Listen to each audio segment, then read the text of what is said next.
নমস্কার দর্শক বন্ধুরা, আশা করি আপনারা ভালো আছেন।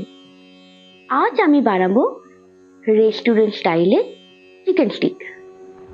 প্রথমেই আমি ভিডিওটি শুরু করার আগে বলবো, আমাদের চ্যানেলটি যদি ভালো লাগে, রান্না যদি ভালো লাগে, নতুন নতুন নানান ধরনের গ্রাম বাংলার হারিয়ে যাওয়া রান্না, তার সাথে ডায়েট চার্ট সমস্ত কিছু পাওয়ার জন্য চ্যানেলটি সাবস্ক্রাইব করুন, লাইক করুন, কমেন্ট করুন আর শেয়ার করুন। তাহলে সামনের দিকে এগিয়ে যাওয়ার জন্য আমি আরো উৎসাহিত হব আর ভালো ভালো রান্না আপনাদের সাথে শেয়ার করতে পারবো। চিকেন স্টিক বানানোর জন্য কি লাগবে চলুন আমরা দেখে নিই। প্রথমেই আমরা বোনলেস চিকেন 500 গ্রামের মতো নিয়ে নিয়েছি। এরপর তার সাথে দিচ্ছি আদা আর রসুন বাটা, তারপর দিলাম 100 গ্রামের মতো টক দই। আপনারা আপনাদের মতো করে টক দইটা দেবেন। 1 চামচ ভিনেগার দিলাম, তার সাথে দিচ্ছি 1 চামচ সোয়া সস। এইভাবে যদি আপনারা চিকেন স্টিকটা বানান তাহলে কিন্তু একদম স্ট্রিট ফুড টাইপের খেতে লাগবে। তার সাথে দিলাম 1 চামচ হলুদ গুঁড়ো, লঙ্কা গুঁড়ো, জিরে গুঁড়ো, ধনে গুঁড়ো আর গরম মশলা গুঁড়ো, তার সাথে 1 চামচ কর্নফ্লাওয়ার আর দিচ্ছি ব্ল্যাক পেপার মানে গোলমরিচ গুঁড়ো। আমি কিন্তু স্টিকগুলোকে আগে থেকে 1/2 ঘন্টার মতো একটু জলে ভিজিয়ে রেখেছি, এতে পরে আমার চিকেনগুলো ঢোকাতে সুবিধা হবে। আর আমি এইভাবে সমস্ত সবজিগুলোকে কেটে নিয়েছি। ইয়েলো বেল পেপার, সবুজ ক্যাপসিকাম, টমেটো আর পেঁয়াজ এইভাবে আপনারা 4 চৌকো করে কেটে নেবেন। ভালোভাবে আমি চিকেনটাকে ম্যারিনেট করে নিলাম। অনেকেই কিন্তু শুধু চিকেনটাকেই করে, এই সবজিগুলোকে করে না। আমি কিন্তু সমস্ত সবজিগুলোকে নিয়ে ম্যারিনেট করব। এর ফলে পেঁয়াজ, টমেটো, ক্যাপসিকামের মধ্যে ভালো করে মশলাটা ঢুকে যাবে, খেতেও আমাদের আরো ভালো লাগবে। বেশ ভালো করে আমি মাখিয়ে নিলাম। সমস্ত রকমের রান্না পাওয়ার জন্য আমাদের চ্যানেলটি সাবস্ক্রাইব করতে ভুলবেন না। এখানে আপনারা গ্রাম বাংলার হারিয়ে যাওয়া রান্নাও পাবেন, তার সাথে পাবেন নানান ধরনের স্ট্রিট ফুড আইডিয়া।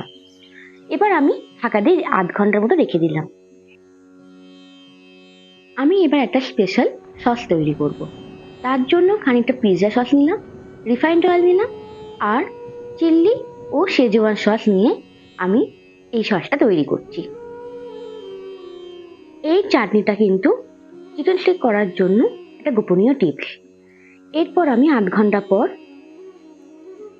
সমস্ত স্টিকের মধ্যে আস্তে আস্তে করে আমি চিকেনগুলোকে ঢোকাবো। তার জন্য স্টিকগুলোতে আমি একটু ভালোভাবে রিফাইন্ড অয়েল মাখিয়ে নিলাম। এরপর আস্তে আস্তে একটা করে ক্যাপসিকাম, একটা চিকেন, একটা টমেটো, একটা পেঁয়াজ, আবার একটা চিকেন, একটা বেল পেপার, একটা টমেটো, একটা চিকেন, এইভাবে আমি আমার মনের মতো করে স্টিকটাকে সাজিয়ে নিলাম। আপনারা আপনাদের মনের মতো করে স্টিকটাকে সাজিয়ে নেবেন। তবে শেষের দিকে আপনারা পেঁয়াজ বা ক্যাপসিকাম রাখারই চেষ্টা করবেন। টমেটো রাখলে টমেটো খুব যেহেতু নরম, পেঁয়াজটাও খুব নরম, তাই কিন্তু পড়ে যাবার সম্ভাবনা থাকে। এই রান্নাটা করতে কিন্তু খুব একটা বেশি টাইম লাগে না, শুধু হাতের কাছে এই সমস্ত জিনিসগুলো থাকলে রান্নাটা ঝটপট করে হয়ে যায়। হ্যাঁ, এই ক্যাপসিকাম, বেল পেপার তো সবসময় থাকে না, এইগুলো একটু কিনে আনতে হবে। এই যা চিকেনটাও তাই। আমি কিন্তু দেখছি এইভাবে সবকটা স্টিক ভালোভাবে সাজিয়ে নিয়েছি। এরপর গ্যাসের ফ্লেমটা অন করে একটা তাওয়া বসিয়ে দিলাম। খানিকটা তেল আমি নিয়ে নিয়েছি, একটা ব্রাশ দিয়ে সমস্ত তেলটা তাওয়ার মধ্যে ভালো করে আমি মাখিয়ে নিচ্ছি।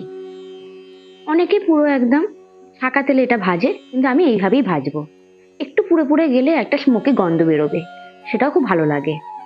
আমি একে একে স্টিকগুলো দিয়ে দিলাম। এরপর আমি যে সসটা তৈরি করেছি ব্রাশ দিয়ে আমি চিকেনগুলোর উপর ভালোভাবে ব্রাশ করে দিচ্ছি। এই সসটা কিন্তু আপনাদের যতক্ষণ আর রান্নাটা আপনারা করবেন বারবার ব্রাশ করে যেতে হবে। তার সাথে একটু বাটার মাঝে মাঝে মাখিয়ে নিতে হবে। আমি মাঝে মাঝে একটু বাটার এই সসটা দিয়ে দিয়ে ব্রাশ করে করে এটা বারবার এপিট ওপিট করতে করতে ভাজছি।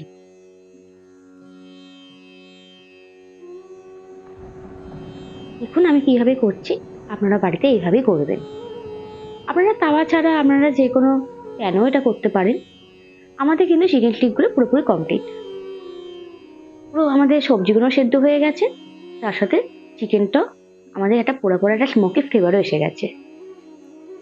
এরপর আমি ভালোভাবে সাজিয়ে নিলাম। ওপর থেকে একটু গোলমরিচ গুঁড়ো আর একটু লেবুর রস ছড়িয়ে দিচ্ছি। আপনারা কিন্তু এই দুটো লাস্টে দিয়ে দেবেন। আপনারা কোনো চাটনি দিয়েও খেতে পারেন, আবার এরকম শসা বা টমেটো দিয়েও খেতে পারেন। লেবুর রস দিয়ে দিলে আর কোনো চাটনি লাগে না, বা যে সসটা আমি বানিয়েছিলাম সেটা দিয়েও আপনারা খেতে পারেন। সেখানে শুধু আপনারা রিফাইন্ড অয়েলটা দেবেন না। দেখছেন কেমন জুসি আর কেমন ভালোভাবে সেদ্ধ হয়েছে। আজকের এই রেসিপি যদি আপনাদের ভালো লাগে তাহলে আপনারা আমার পাশে থাকুন। আজ এই অবধি, আবার অন্য আর একদিন অন্য আর এক রকম রেসিপি নিয়ে আসবো। বড়দের সবাইকে আমি আমার প্রণাম জানাই, আর ছোটদের আমার ভালোবাসা জানিয়ে আজকের এই ভিডিও এখানেই শেষ করলাম। Thank you.